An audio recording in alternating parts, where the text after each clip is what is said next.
Donald Trump has broken his silence over the former foreign policy aide who tried to secure a meeting for him with Vladimir Putin during the election campaign and has admitted lying to federal investigators about his work. Trump fired off a series of tweets on Tuesday morning in which he publicly addressed for the first time the conviction of ex-advisor George Papadopoulos, which was revealed on Monday shortly after Trump's former campaign manager Paul Manafort was charged with a catalogue of serious federal crimes. Few people knew the young, low-level volunteer named George, who has already proven to be a liar, Trump posted on Twitter shortly after 8 a.m. local time on Tuesday, adding, "Check the Dems." It emerged on Monday that Papadopoulos pleaded guilty earlier this month to lying to federal agents working for special counsel Robert Mueller as a part of his investigation into possible coordination between the Trump campaign and Russia.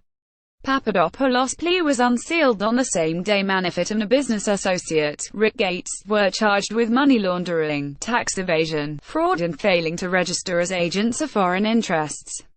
Papadopoulos is the first person to face criminal charges that cite interactions between Trump campaign associates and people claiming to be Russian intermediaries during the 2016 presidential campaign.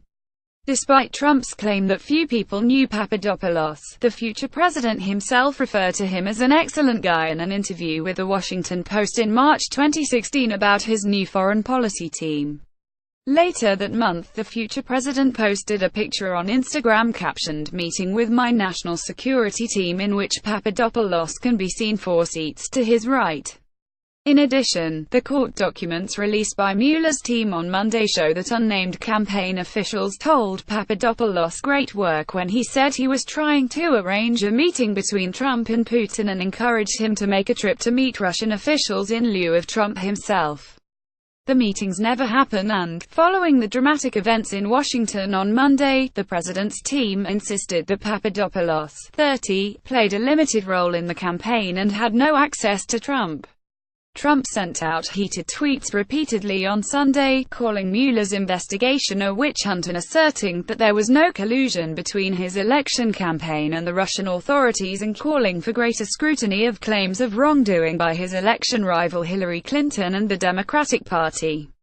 Then on Monday, Manafort turned himself in and the Papadopoulos conviction was unsealed.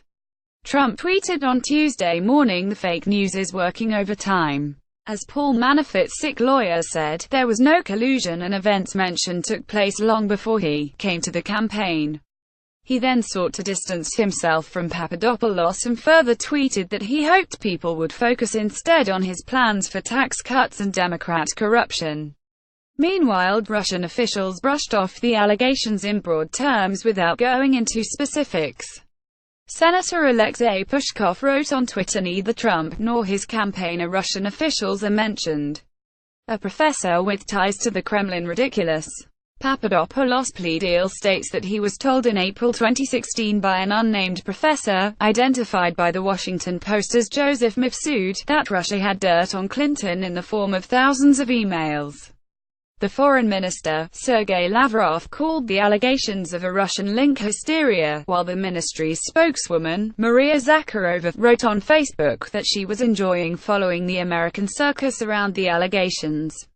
However, Lavrov refused to answer a specific question on whether the Russian Foreign Ministry was aware of Papadopoulos' approach.